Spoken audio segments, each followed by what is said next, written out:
Depuis que la CEDEAO a durci ses sanctions contre le Mali, c'est la première fois que son médiateur foule le sol malien.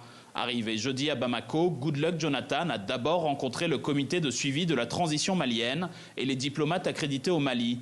Le principal sujet à l'ordre du jour est comment trouver un consensus sur les nouveaux délais de la transition afin d'apaiser les tensions entre la CEDEAO et le gouvernement malien.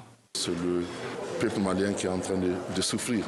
Nous avons encouragé de continuer les efforts qu'ils sont en train de faire pour qu'on puisse sortir rapidement de ce problème, de cet embargo qui est en train d'affecter tous les secteurs vitaux de ce pays. La levée des sanctions de la CEDEAO, Goodluck Jonathan a eu l'occasion d'en parler aussi avec le président Assimi Goïta. Oui, alors levée, mais la délégation de la CEDEAO fixe comme condition l'obtention d'un calendrier vers un retour à l'ordre constitutionnel.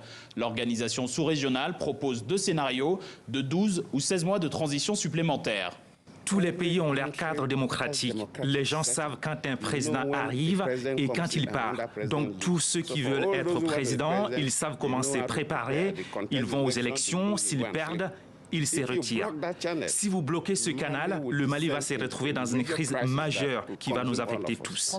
Un mécanisme de concertation composé de l'Union africaine, des Nations unies, de la CEDEAO et d'experts a été mis en place pour poursuivre les négociations. Plusieurs ministres maliens participent à ce dispositif, à commencer par le chef de la diplomatie.